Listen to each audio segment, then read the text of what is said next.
Imaginez un livreur qui doit livrer des colis dans toute la ville. D'accord, je vois. Le transport optimal, c'est comme s'il avait une application qui calcule le trajet le plus rapide, le plus fluide entre tous les points de livraison.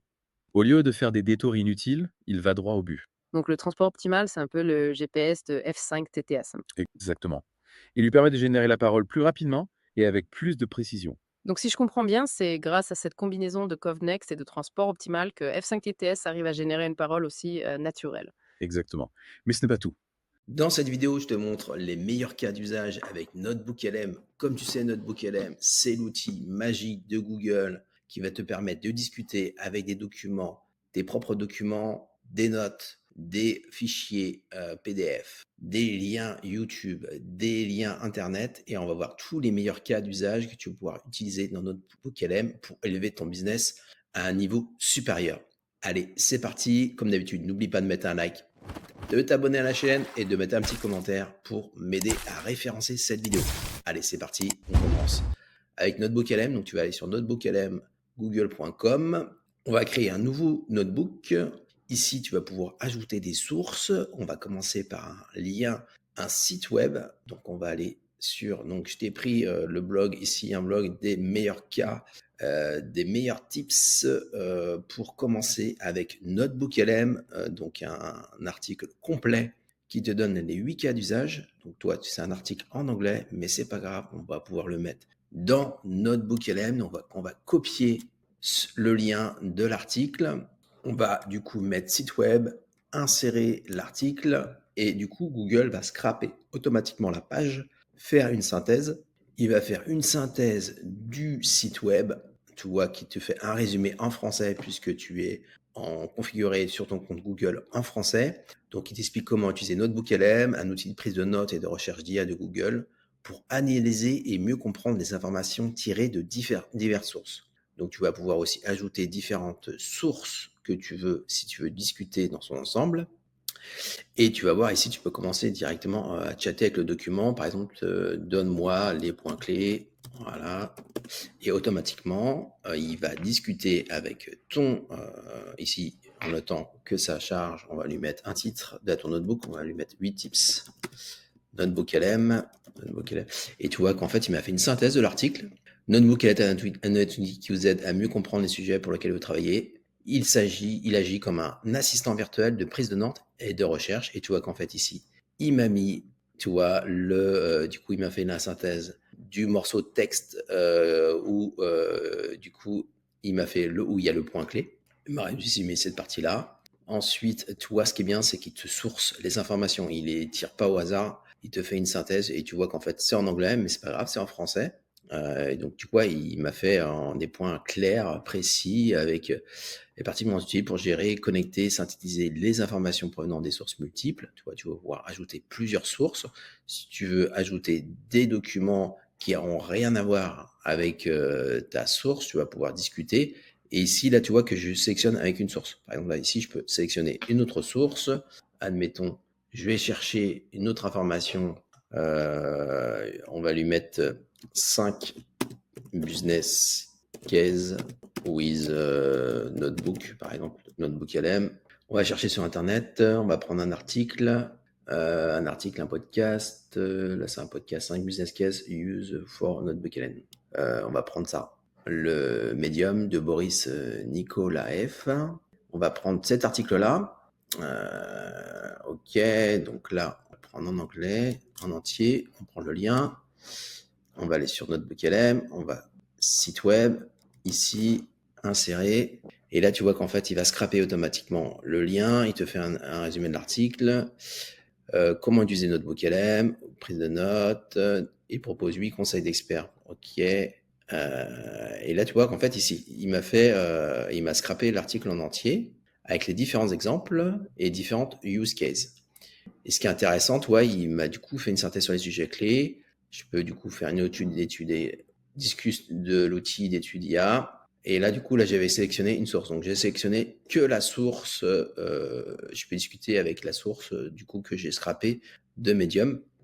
Si je peux discuter avec les deux documents en même temps. Tu vois qu'en fait, il a sélectionné les deux sources.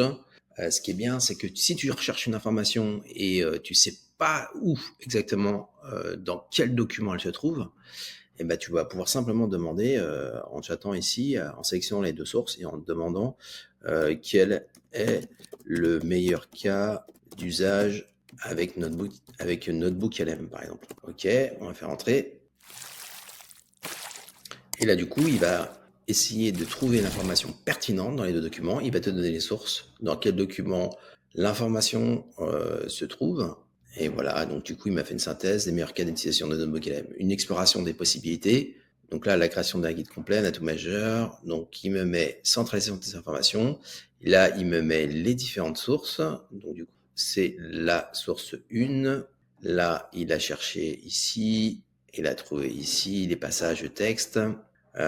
Synthèse des organisations, adaptabilité, résumé des notes, clarification des concepts complexes. Donc ça, c'est intéressant.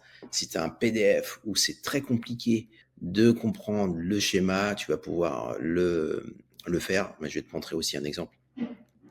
Et reste bien attentif jusqu'à la fin de la vidéo, parce que je vais te montrer un hack pour pouvoir faire aussi le podcast.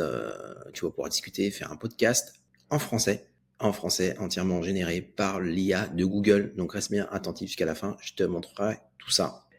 Notebook LM, donc un outil puissant. Ok, tu peux enregistrer la note et tu vois qu'en fait elle est là, ta note, tu peux la retrouver facilement. Ici, tu as les citations, les différentes sources. Il te met sur quel document il a trouvé. Et là, du coup, tu vois que c'est la source de Medium. Ici, c'est la source Medium aussi. Là, c'est How to get start with Google Notebook. Donc là, c'est le blog. Là, tu as possibilité, si tu veux, de renommer les sources. Ici, tu peux renommer la source. Tu peux mettre ici, tu peux mettre dièse 1 pour te montrer enregistrer. Voilà. Ici, tu peux faire la même chose. Renommer la source. Tu peux la supprimer. On va mettre dièse 2 et tu vas voir qu'en fait, il va mettre à jour automatiquement, normalement. Enregistrer. Ici, tu as tes citations. Tu vois qu'en fait, ici, c'est la source 1. Là, c'est la source toujours 1 avec les parties où il a trouvé l'information. Ici, par exemple, là, c'est la source 1 toujours. Si je regarde une. Donc là, principalement, toutes les informations, il a scrappé dans la source. Et là, tu vois, tu as la source 2. Donc, tu vois, il a combiné les informations. Il t'a fait une bonne synthèse des cas pertinents, donc résumé des notes et clarification des concepts complexes, la génération de quiz pratiques. Donc ça, c'est vrai que Notebook LM, c'est très utile. Par exemple, si tu veux faire des quiz, on va lui faire ça. Donc, fais-moi un quiz de l'ensemble des documents, l'ensemble des sources. Voilà. Et là, il va faire un quiz. Sinon, tu as possibilité de le faire ici. Tu fais un document de briefing et là, il te le fait automatiquement normalement pour bien apprendre, mais tu as possibilité de le faire aussi dans le chat. Donc là, ah oui, du coup, j'ai quitté avant. Normalement, oui, fais-moi un quiz de l'ensemble des sources ici. Du coup, il m'a fait un quiz avec des questions. Donc, quel est l'objectif principal de Notebook LM? Combien de sources un utilisateur peut-il télécharger un bloc-notes? Donc, tu vois, ABC, tu as différentes questions. Là, tu peux le faire, donc c'est 50 sources. Tu as 50 sources. Tu peux générer des résumés. Donc là, il te pose des questions. Quelle est la signification du terme du bloc-notes décrit par Steven Johnson? Donc ça, c'est dans le document, dans le premier document ici, qui est écrit. Non, ça c'est le document 2, voilà, qui est écrit par Google, qui est Steven Johnson, qui est chez un chercheur chez Google. Normalement, on a l'information ici. Voilà. Mac Huck Johnson, contributeur. Et on peut demander la question, qui est, par exemple, voilà, on va lui poser ces questions. Et ce qui est bien, c'est qu'en fait, ça te permet d'approfondir les documents et d'en sortir des informations pertinentes. Par exemple, on va demander qui est Steven Johnson. Alors, il faut toujours vérifier l'information, hein, si des fois elle est pertinente ou pas. On va vérifier ça. Et tu vois qu'en attendant, tu peux faire ma discussion. Et tu vois qu'en fait, la note, il est là. Il m'a créé une note. Donc, je vais revenir sur le chat, la discussion. Voilà. Qui est Steven Johnson est présenté dans les sources comme un auteur ayant écrit plusieurs livres, dont beaucoup portent sur la science de la pensée et l'histoire de l'innovation. Il est également employé chez Google et travaille sur le projet Notebook LM depuis ses débuts il y a 1 an. Et là, tu vois qu'en fait, il m'a récupéré la source du document 2 avec le passage ici qui, qui précise bien que Molly Mac Johnson. Alors, tu vois qu'en fait, il faut bien vérifier parce que du coup, il a appelé Steven Johnson, but normalement, il s'appelle Molly Mac Johnson. Donc, c'est peut-être une hallucination. Euh, et on va lui demander pourquoi, justement. Pourquoi tu l'as appelé Steven Johnson alors que dans la source, je vois. Et du coup, on va lui demander si c'est une hallucination. Alors, il semble y avoir une confusion sur l'identité de la personne mentionnée dans les sources. Vous avez fait référence à Steven Johnson, alors que la source 1 mentionne clairement, effectivement, Molly Johnson contre. Ah, effectivement, il est là en fait. C'est parce que You might know Steven Johnson comme un auteur. Effectivement, tu vois qu'en fait, c'est fort quand même. Il a réussi à faire le lien entre les deux.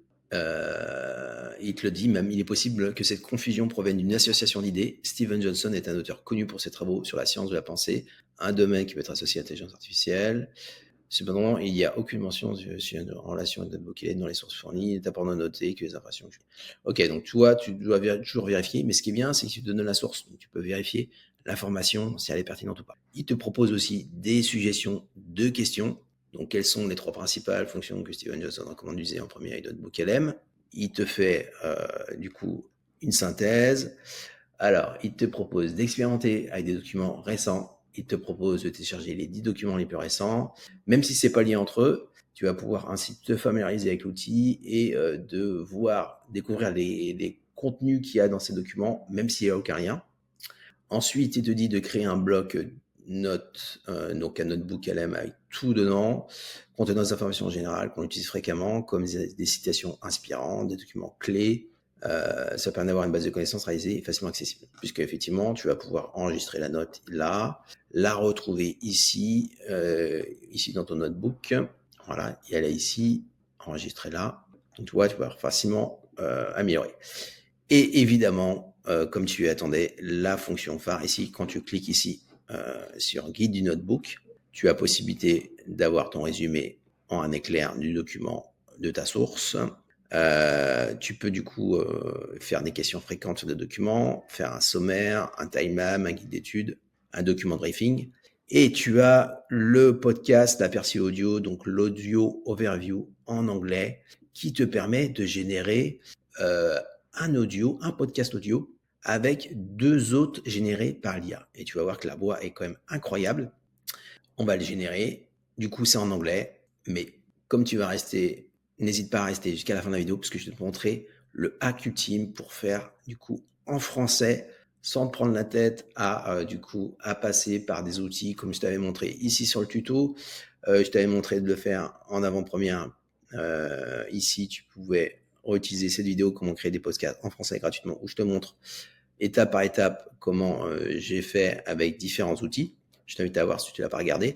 Sinon, reste bien jusqu'à la fin, puisque je vais te montrer du coup comment j'ai fait avec Notebook LM sans utiliser un autre outil externe. Donc là, on va attendre la génération. Ça y est, il a fini la génération et tu vois qu'il m'a créé du coup un audio, un podcast avec 7 minutes 49 de podcast et on va écouter tout ça. Hey everyone, ready to dive into Notebook LM? We are going to break it down and see what it's really all about. We're all about giving you the real deal here. We're looking at a couple of interesting pieces today. We've got an article, a professor wrote it on Medium, talking about how he uses it with his students. And then there's this Google Et tu vois qu'il cite la source de Medium et tu vois que la voix est quand même incroyable et c'est pas fini. keyword blog post with some tips and tricks from the inside. Yeah, it's kind of cool to see how people are using this in the real world, you Yeah. know? Instead of just talking about AI in some vague way, these articles give you a much more practical look. I know, right? And the Medium article, especially, it caught my eye right away because, first of all, it's free. Well, at least for now. But more importantly, it's built on Google's most advanced AI model, Gemini 1.5 Pro, which is basically the engine behind. Et tu vois qu'en fait, le réalisme de la voix est incroyable. Et maintenant, je vais te montrer comment tu vas pouvoir le faire en français. Alors, reste bien jusqu'à la fin de la vidéo et je vais te montrer le hack ultime pour le faire en français sans avoir un outil supplémentaire. Mais d'abord, je vais te montrer du coup les différentes fonctionnalités que tu vas pouvoir utiliser. Donc, on va pouvoir aussi ajouter une source. Donc, je vais pouvoir utiliser une source YouTube.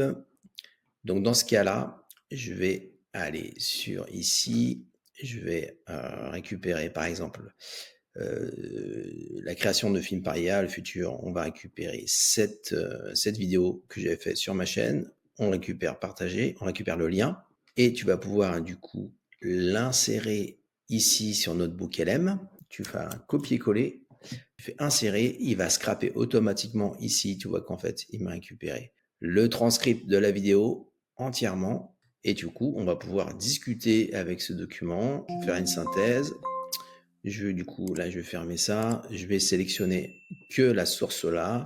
Et je vais dire, donne-moi les points clés. Donne-moi les points clés. Et là, normalement, il va me donner uniquement les points clés de la vidéo, puisque j'ai sélectionné que cette source-là. Tu vois ici. Et du coup, toi, je peux discuter avec différents. Si je veux discuter avec les 3 documents, je peux. Voilà. Et du coup, il m'a fait une synthèse complète de la vidéo. Le point clé, donc création de contenu par l'IA. Donc, Jeff Ellis utilise l'IA pour créer des films.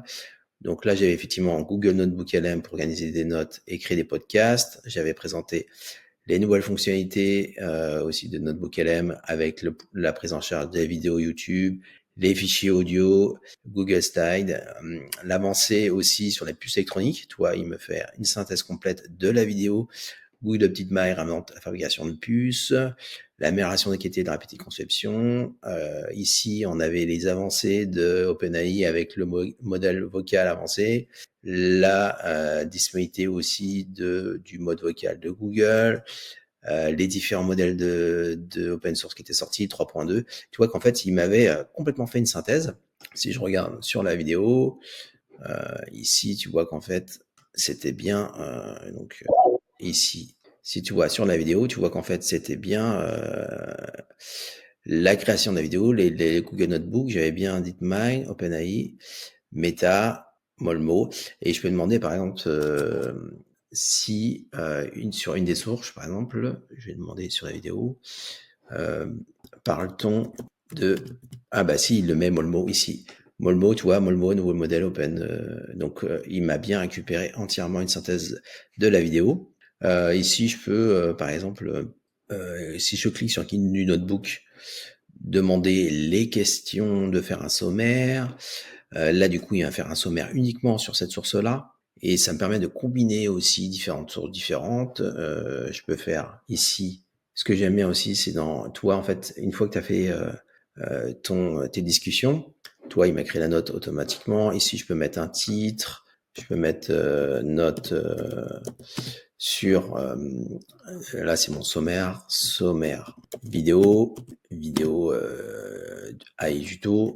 Toi, tu peux personnaliser complètement tes notes. Tu fais entrer. Ici, si tu reviens sur ton notebook, tu fais faire ma discussion. Tu vois, ici, il m'a créé un sommaire détaillé de la vidéo. Ici, si je fais clic guide du notebook, je peux éventuellement, du coup, avoir des questions suggérées. Et si jamais, si tu quittes ton notebook, tu vas perdre ton fil de discussion. Donc, tu as possibilité de créer une note. Par exemple, le hack aussi qui est intéressant, c'est que tu peux dire fais-moi une synthèse de la discussion. Synthèse de la discussion. Mince. Là, je peux mettre écris-moi une synthèse de la discussion. Voilà. Tac. Et là, on va le lancer. Il va nous faire une synthèse propre de l'ensemble de la discussion qu'on a eue. Ici, si tu as beaucoup de discussions, tu n'as pas forcément enregistré de notes, tu peux du coup en créer une note spéciale pour ta discussion. Point clé des sources, tu vois. Création de contenu par IA. Donc là, du coup, il m'a combiné les différentes discussions sur la vidéo IA, mais aussi sur, normalement, non, synthèse et point clé. C'est ici, voilà. Notre conversation doit débuter par une question sur l'identité. Donc, tu vois, il me fait une note complète de la discussion que j'ai commencé à initier. Donc ça, c'est intéressant. Si tu as beaucoup de questions itératives sur les documents, eh ben, ça te crée une note complète de la discussion. Donc ça, c'est le hack ultime pour faire tes recherches. Toi, les points clés, il y a de plus en plus, ok. Méta, donc c'est super, je peux enregistrer la note. Ici, je peux la retrouver là. Synthèse de discussion est ici. Toi, je peux mettre aussi synthèse de discussion avec les sources. Toi, je peux mettre des synthèses de documents, des documents. Toi, je peux vraiment personnaliser complètement mes notes. Et ici, forcément, alors t'as pas forcément les sources puisque c'était une discussion que tu as eue avec le chat. Puisque si tu reviens ici sur Notebook, tu verras qu'en fait, là c'est mon notebook, il s'appelle 8 tips Notebook LM. La discussion, si, il l'a gardé. Mais si tu quittes Notebook et tu reviens, tu risques de perdre ta discussion. Donc là, au moins, tu l'as gardé en mémoire. Un autre cas d'usage qu'on va utiliser, c'est qu'on va utiliser du coup une source avec un PDF. Donc ici, j'ai un PDF assez complexe qui propose un modèle F5 TTS, le nouveau modèle open source pour du coup donner la voix avec des émotions, où là tu vois, tu as un schéma assez complexe. On va essayer de décrypter tout ça avec du coup Notebook LM. Donc on va aller sur notre Notebook LM, on va importer une source, on va récupérer notre fichier PDF. Ici, voilà, je vais l'importer, donc le fichier F5 TTF PDF, il va me faire une synthèse automatiquement qui présente un système vocal entièrement non auto-régressif qui s'appuie sur la correspondance de flux avec le diffusion transformer.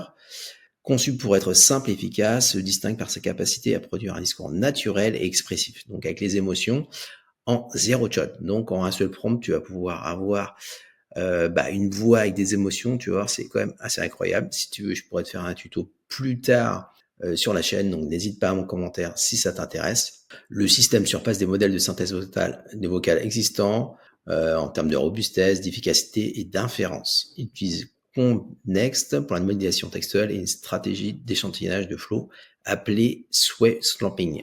Et tu vois qu'en fait, ici, le document est assez complexe à comprendre. Ici, il y a un schéma visuel. Donc, on va lui demander tout simplement de nous faire une synthèse. Ici, on va faire un document de briefing. On va aller sur le guide du notebook, un guide d'études, voilà, un sommaire. On va lui demander des questions fréquentes, une timeline. Et tu vois qu'en fait, il va me gérer les notes. Là, il m'a déjà fait une nouvelle note sur le rapport d'information. Donc, synthétiseur vocal. Ici, il m'a fait une fac, un guide d'études, chronologie des événements, développement, évaluation, publication. Voilà, et ta possibilité. Ici, on va pouvoir interroger notre PDF. On va commencer à écrire, par exemple, donne les points clés. Ici, on va pouvoir redonner notre fichier ici, notre notebook F5 TTS. Voilà, on va enlever la virgule. Et tu vois qu'en fait, ici, afficher discussion, j'ai compris, je suis prêt à répondre en quêtant. OK. Donc là, donne les points clés. Et voilà, tu vois, du coup, il m'a fait les points clés avec les différentes passages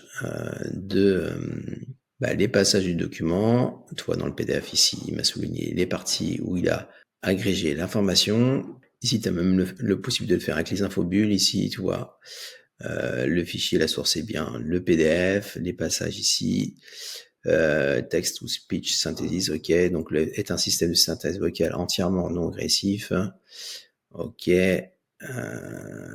Explique-moi en une phrase comme si j'avais 14 ans. Et tu vois, il m'a résumé. FTTS5 est un système qui transforme le texte en parole en utilisant une méthode astucieuse appelée flow matching et un réseau de neurones appelé diffusion transformer, ce qui lui permet d'apprendre à créer une parole fluide et naturelle à partir de textes sans avoir besoin d'action étape par étape. C'est parfait. Du coup, j'ai en une synthèse mon document. Je peux du coup même aller un peu plus loin. Je peux lui dire donne les principaux avantages et bénéfices d'utiliser ce modèle. Et là, du coup, il m'a fait une réponse complète avec du coup une synthèse, rapidité, efficacité, robustesse, simplicité, qualité de la parole, capacité multilingue. Tu vas pouvoir faire en plusieurs langues, contrôle de la vitesse, disponibilité. Comment l'utiliser ce modèle. Tu vois, tu peux aller très loin dans le document sans forcément aller chercher l'information. C'est l'IA qui va le faire pour toi. Donc, c'est très intéressant pour si tu as beaucoup de sources. Tu vas pouvoir chercher une information pertinente Ah, ça y est, il m'a trouvé. Le document source se concentre sur la présentation de l'architecture, les capacités, des résultats, mais ne fournit pas d'instructions étape par étape de la façon d'utiliser le modèle. Cependant, sur la base d'informations fournies, voici quelques indications sur la façon dont le modèle pourrait être utilisé. Obtenir les codes, OK. Le document mentionne que le code et les points de contrôle du modèle sont publiés pour pouvoir le développement de la communauté. Donc, c'est un projet open source qui sera disponible sur GitHub. Installer les dépendances, préparer les données d'entrée, exécuter l'inférence, ajuster les paramètres. Tu vois, du coup, il te donne. Tu vas pouvoir, du coup, enregistrer cette note-là, si tu veux. Et tu vas pouvoir le mettre aussi, si tu veux enregistrer cette note-là. Et là, tu vas pouvoir aussi cliquer sur Guide du Notebook, générer notre podcast. Et cette fois-ci, je vais te montrer comment tu vas pouvoir personnaliser ton podcast en français. Ici, tu cliques sur personnaliser.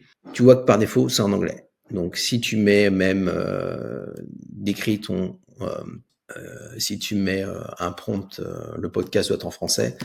J'ai testé, ça marche pas. Par contre, si tu mets un prompt bien précis, je vais te le mettre tout de suite, ce prompt-là, ici. Donc ici, je vais copier ce prompt-là. Si tu mets ce prompt-là bien précis, eh ben, tu verras, il sera en français, puisque je lui ai décrit qu'il est uniquement en français. Toutes les discussions, interviews, commentaires doivent être en français. Ici, tu peux mettre la langue que tu veux. Tu peux mettre arabique ou dans une autre langue. Ça fonctionne.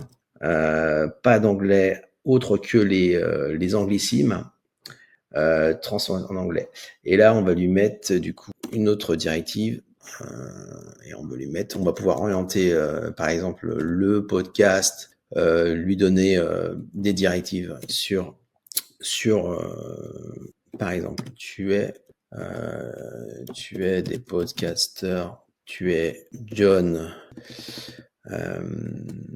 tu es là, tu as possibilité de décrire comment, tu as possibilité du coup de donner une source spécifique, des exemples pour focuser les podcasteurs à discuter sur un sujet précis.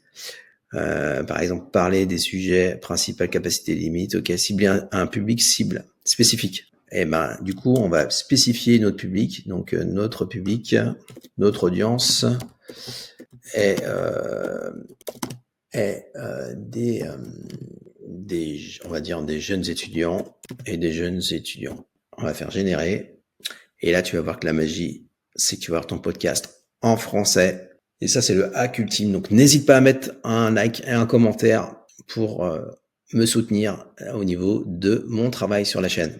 Et voilà, imaginez mon audio et tu vas voir que c'est en français. Je te laisse écouter. Salut tout le monde et bienvenue à notre Deep Dive d'aujourd'hui. On va parler d'une technologie fascinante qui pourrait changer notre façon de lire, d'apprendre et même de raconter des histoires. Oui, tout à fait. La synthèse vocale, comment faire parler les ordinateurs, en somme. Et tu vois qu'en fait, tu peux aussi discuter. En fait, tu peux laisser, Exactement. Et tu peux laisser en tâche de fond. Tu vois, et je vais discuter. Je vais laisser en tâche de fond, tu vas voir. on va se pencher sur un système en particulier. Révolutionnaire, même, on peut le dire. Il s'appelle F5TTS. Ah oui, F5TTS. Bon, j'avoue que quand j'ai vu ce nom-là dans les documents, j'ai eu un peu peur. Oui, c'est un nom un peu barbare, j'en conviens. C'est ça, un peu intimidant. Mais en fait, derrière ce nom se cache une technologie vraiment incroyable qui promet de générer une parole artificielle bluffante de réalisme. D'accord. Et pourquoi ce système est-il si spécial? Qu'est-ce qui le différencie des autres vents? Eh bien, il faut d'abord comprendre que la synthèse vocale, ça a toujours été un défi pour les chercheurs. Reproduire le naturel de la voix humaine, sa fluidité, son expressivité. Ah oui, c'est clair. On a tous déjà entendu ces voix robotiques, monotones, qui sont très artificielles. Voilà. Et ça, c'est parce que les anciens systèmes de synthèse vocale fonctionnaient un peu comme des Lego. Ils découpaient le texte en petites unités sonores, les phonèmes. Tu vois qu'il a en fait, il fait interagir différentes personnalités, différents acteurs, avec une voix très fluide, très naturelle en français. Et là, tu vois que c'est quand même game changer. Notebook LM est vraiment la référence sur les podcasts. Et tu vois qu'en fait, rien qu'avec ce prompt-là, tu vas pouvoir le télécharger, l'utiliser. Je te laisse écouter jusqu'à la fin. Il m'a fait un audio qualitatif de 8 minutes 57 sur l'ensemble de mes documents, sur le document PDF. C'est quand même très intéressant. Tu vas pouvoir l'orienter aussi dans la discussion, le télécharger. On va écouter un peu plus en détail. Et les assembler bout à bout. Ah oui, je vois, comme un collage. Exactement. Hmm. Mais le résultat était souvent saccadé, peu naturel. Un peu comme si on lisait un texte en prononçant chaque syllabe séparément. Oui, ça manque de musique, de rythme, Mess. Tout à fait. Et c'est là que F5TTS entre en scène. Au lieu de cette approche fragmentée, il utilise une technique fascinante appelée correspondance de flux. Correspondance de flux? C'est un terme assez technique, ça. Oui, c'est vrai. En gros, imaginez un musicien de jazz qui improvise une mélodie à partir d'une partition. D'accord? Au début, c'est un peu décousu, mais petit à petit, il affine son jeu, trouve le rythme, les nuances, et la mélodie commence à couler de source. Ah oui, je vois. C'est plus fluide, plus naturel. Exactement. F5TTS, c'est un peu le jazzman de la synthèse vocale. Il utilise Tu vois, c'est vraiment dingue. Il te fait des images pour que tu comprennes mieux l'information, pour que tu la digères mieux, et tu peux l'écouter en faisant autre chose. Il y a le possibilité. texte comme une partition et grâce à la correspondance de flux, il le transforme en une mélodie vocale, fluide et expressive. Incroyable. Mais concrètement, comment ça se passe? C'est là qu'interviennent les fameux ConvNext et Transport Optimal. Tout à fait. On arrive au cœur du système. Le modèle ConvNext, c'est un peu comme un chef d'orchestre. Il analyse la partition en profondeur. D'accord. Il comprend non seulement le sens des mots, mais aussi la structure de la phrase, les intentions de l'auteur. Un peu comme s'il cherchait à transmettre l'émotion derrière les mots. Ah oui, d'accord. Donc, il ne se contente pas de décoder les mots un par un, il essaie vraiment de comprendre le sens global du texte. Exactement ça. Yeah. Quant au transport optimal, c'est une méthode mathématique qui permet de trouver le chemin le plus efficace pour passer du texte à la parole. Le chemin. Imaginez un livreur qui doit livrer des colis dans toute la ville. D'accord, je vois. Le transport optimal, c'est comme s'il avait une application qui calcule le trajet le plus rapide, le plus fluide entre tous les points de livraison. Au lieu de faire des détours inutiles, il va droit au but. Donc, le transport optimal, c'est un peu le GPS de F5TTS. Tu vois, en fait, il te donne des exemples concrets. C'est vraiment game changer. Exactement. Il lui permet de générer la parole plus rapidement et avec plus de précision. Donc, si je comprends bien, c'est grâce à cette combinaison de ConvNext et de transport optimal que F5TTS arrive à générer une parole aussi naturelle. Exactement. Mais ce n'est pas tout. F5TTS a plus d'un tour dans son sac. Ah bon, il y a d'autres secrets. Absolument. L'une des grandes forces de F5TTS, c'est qu'il s'affranchit complètement de la décomposition en phonèmes. Ah oui, c'est vrai, vous en avez parlé tout à l'heure. Au lieu de découper la parole en petites unités, il génère directement la forme d'onde sonore dans sa globalité. Tu vois, il va du coup t'expliquer clairement les choses de manière très pédagogue avec une discussion. C'est vraiment fou. Allez, ça mérite ça mérite de mettre un like à la vidéo en même temps. C'est-à-dire Imaginez un peintre qui, au lieu de dessiner chaque détail un par un, utiliserait de grands coups de pinceau pour créer une forme globale. D'accord, je vois l'idée qu'est. Eh bien, F5TTS, c'est un peu pareil. Il ne s'attarde pas sur chaque son individuellement. Il voit la phrase comme une entité sonore globale. Et ça permet d'obtenir un résultat plus naturel. Exactement. Plus fluide, plus expressif. On évite cet effet Lego des anciens systèmes. C'est fascinant. Mais comment ça se passe concrètement? Comment on peint une phrase avec des ondes sonores? C'est là qu'intervient une autre technique très ingénieuse, appelée l'échantillonnage sway. Sway, comme se balancer. Oui, c'est ça. Imaginez un photographe qui veut capturer le mouvement d'un danseur, au lieu de prendre une photo nette à un instant précis. Il va utiliser un temps de pause plus long pour créer un effet de flou. Exactement. Et ce flou, il va donner l'impression d'un mouvement fluide continu. Ah oui, je vois ça. On a l'impression que le danseur se déplace avec grâce, sans à-coups. Eh bien, c'est un peu le principe de l'échantillonnage sway. Il permet à F5TTS de se concentrer sur les contours globaux de phrases dès le départ. Au lieu de se focaliser sur chaque détail sonore, il a une vision d'ensemble. Donc au lieu de générer la parole son par son, il la génère phrase par phrase, en quelque sorte là. C'est une bonne façon de le voir. Et cela permet d'obtenir un résultat beaucoup plus naturel, plus fluide et surtout plus rapide à générer. C'est incroyable de voir comment chaque élément de F5TTS a été pensé pour se rapprocher au plus près de la voix humaine. Mais est-ce que F5TTS, il est capable de parler plusieurs langues ou est-ce qu'il est limité au français? Ah ça, c'est une excellente question. Et la réponse est oui. F5TTS est multilingue. Génial. Il a été entraîné sur un jeu de données colossal contenant des enregistrements vocaux dans un grand nombre de langues. Et donc, il est capable de parler anglais, espagnol, allemand. Tout à fait. Et avec les accents spécifiques à chaque langue, bien entendu. C'est incroyable. Donc, si je comprends bien, on pourrait avoir un livre audio en anglais, lu par F5TTS, et avoir l'impression que c'est un véritable acteur anglais qui lit le texte au moche. Absolument. C'est tout l'objectif de F5TTS. Créer une parole artificielle aussi naturelle et convaincante que possible, quelle que soit la langue. C'est vraiment une révolution. Mais soyons honnêtes, Aucune technologie n'est parfaite. Est-ce qu'il y a des limites à F5 TTS? Des choses qu'il ne sait pas encore faire? Bien sûr. Il y a des choses qui restent difficiles, même pour un système aussi avancé que F5 TTS. Par exemple, je sais. Par exemple, les mots très rares qu'on utilise rarement. Ou encore les expressions idiomatiques, ces expressions qui ont un sens différent des mots qui les composent. Ah oui, je vois. C'est vrai que c'est difficile, même pour nous, humains, parfois. Exactement. Et puis, il y a les phrases très complexes avec des structures grammaticales alambiquées. F5 TTS peut parfois s'en mêler les pinceaux. C'est logique. Il faut bien laisser quelques défis aux chercheurs. Mais globalement, est-ce que F5 TTS a fait ses preuves? Qu'en disent les résultats des tests? Tu vois qu'en fait, tu te laisses bercer par le podcast avec un document très complexe à la base ou que c'est complètement imbuvable à le lire. Là, tu te fais bercer, il te vulgarise avec des termes, des mots simples. C'est complètement fou cette fonctionnalité de Notebook LM. Dis-moi en commentaire ce que tu en penses. Les résultats sont très encourageants, vraiment. En vrai, au l'investons. Pour mesurer la performance d'un système de synthèse vocale, on utilise ce qu'on appelle le taux d'erreur de mots, le VER en anglais. Le vert. Oui, plus ce taux est bas, plus la synthèse est fidèle au texte original. Et pour F5 TTS, ce taux est faible. Il est remarquablement bas, 2,42% seulement. 2,42%. C'est minuscule. Exactement. Pour vous donner une idée, c'est presque comparable à la performance d'un transcripteur humain. Impressionnant. Mais au-delà de la fidélité au texte, qu'en est-il du naturel de la voix? Est-ce que les gens arrivent à faire la différence avec une vraie voix humaine? Alors ça, c'est la question à 1 million d'euros. Et la réponse est éclaboussante. C'est de plus en plus difficile. Des tests d'écoute à l'aveugle ont été menés et les participants ont eu beaucoup de mal à distinguer la voix T'as vu, il te met en plus des cas d'études. Alors, c'est complètement fou. générée par F5 TTS d'une vraie voix. Incroyable. On dirait vraiment que F5 TTS est en train de révolutionner le monde de la synthèse vocale. Mais au-delà de la prouesse technologique, quelles sont les applications concrètes? Qu'est-ce que ça change pour nous au quotidien? Les applications, elles sont innombrables, Efna. On a déjà parlé de l'apprentissage des langues, des livres audio. Oui, c'est vrai. Mais F5 TTS pourrait aussi être une révolution pour l'accessibilité, pour les personnes malvoyantes ou ayant des troubles de l'apprentissage. Imaginez, des sites web entiers, des livres, des documents, lus à haute voix, avec une voix naturelle et agréable. C'est vrai. Et puis, on peut imaginer des assistants vocaux beaucoup plus performants, capables de tenir une conversation naturelle sans cette intonation robotique qu'on connaît aujourd'hui. Absolument. Et puis, les jeux vidéo, les films d'animation, les applications de réalité virtuelle. Tu vois que là, il y a 3 acteurs. Il y a en français. C'est quand même dingue.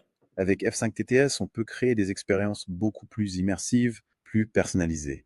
En conclusion, on peut dire que F5 TTS, c'est bien plus qu'un simple système de synthèse vocale.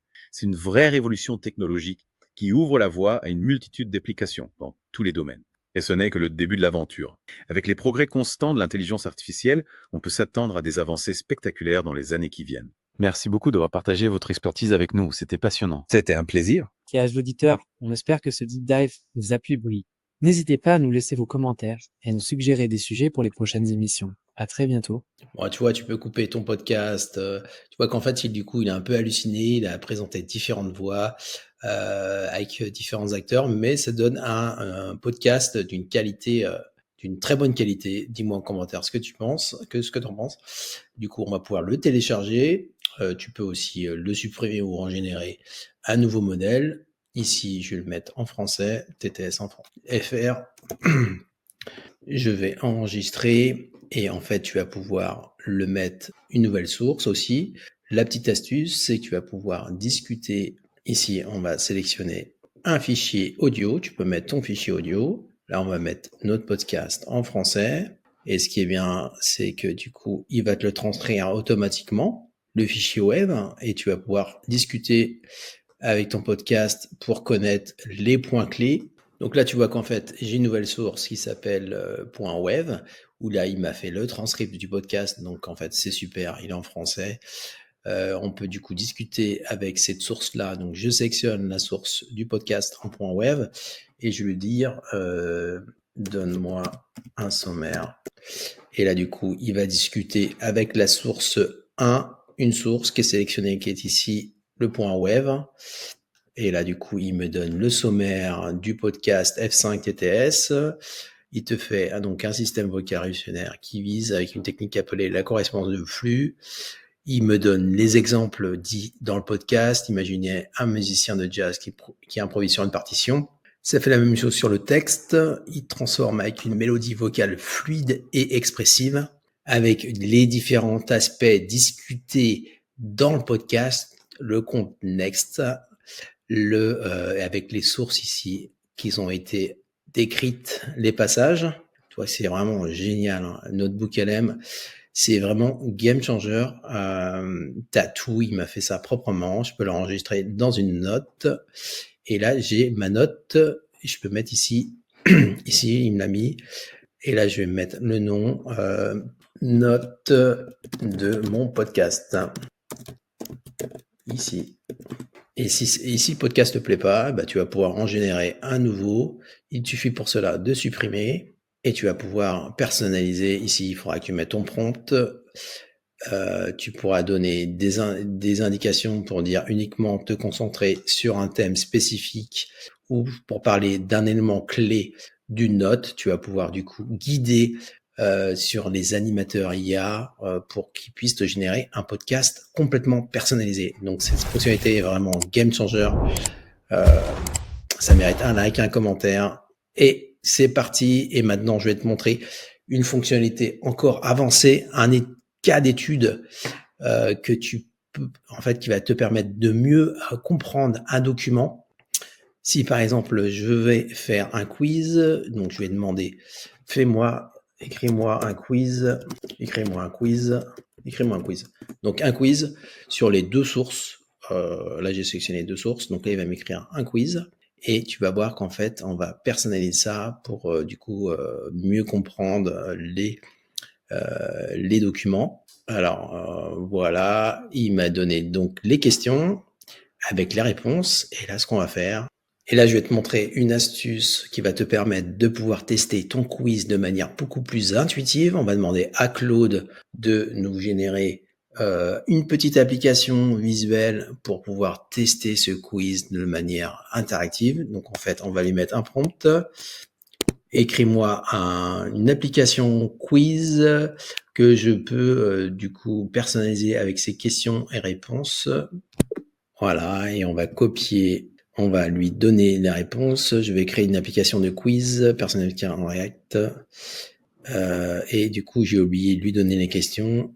Donc, on va lui dire, par exemple, écris-moi un quiz, une application quiz pour permettre de tester mes connaissances. Donc, voici les questions et les réponses.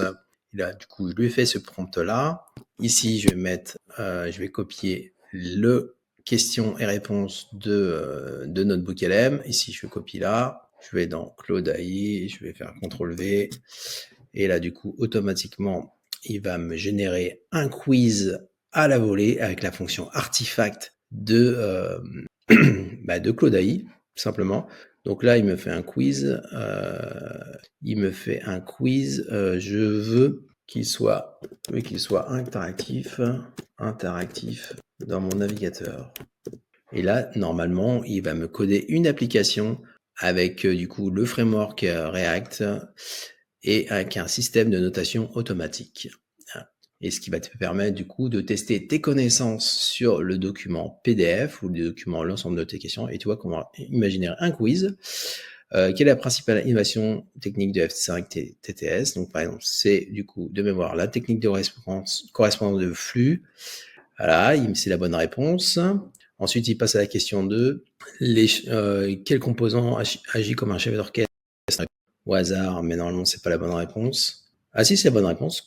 Tu vois, il me donne les exemples. On va mettre, tu vois que ça c'est la mauvaise réponse. F5 et thèse, des composés de texte. Vrai. Ok. Et toi que c'est faux. Donc c'est faux. Non, c'était vrai. Et là, du coup, il m'a mis un score de 4 sur 10. Je peux recommencer le quiz.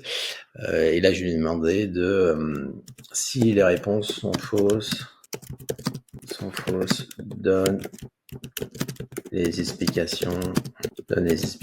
Du coup, tu peux itérer ton application pour la rendre beaucoup plus complète. Tu peux personnaliser les boutons, les réponses. Et grâce à Notebook LM, tu peux demander du coup différentes questions sur les documents que tu as, qui va te permettre du coup d'avoir une meilleure compréhension globale. pour tester tes connaissances. C'est vraiment très pratique. Un petit quiz interactif, tu vois, par exemple, voilà. Donc là, il me donne la bonne réponse.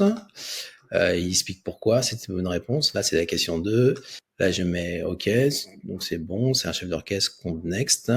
Il passe à la question 3 suivante. Un photographe qui a vu un moment. Donc là, c'est faux. Il explique pourquoi. C'est le transport optimal comparé à un GPS. Donc, il t'explique avec une réponse. Ensuite, la question 4, on va mettre faux. Et effectivement, il te donne un justificatif. Et la dernière question, l'échantillon de souhait comparé à la technique d'un photographe. On va mettre vrai, effectivement, c'est bon. Et là, il va te mettre du coup une annotation du score 8 sur 10. Donc, ta possibilité de personnaliser, donc c'est vraiment top. C'est la petite astuce. Voilà, c'était tout. Si tu as aimé la vidéo, qu'est-ce que tu en fais de Notebook? C'est quoi ton usage avec Notebook LM? Dis-moi en commentaire ce que tu en as pensé. Tu vois qu'en fait, il n'y a pas de limite avec Notebook LM. Tu peux vraiment tout faire. Tu peux du coup décomposer, récupérer des vidéos YouTube, des transcripts. Donc, on se retrouve dans la prochaine vidéo. À bientôt. Ciao.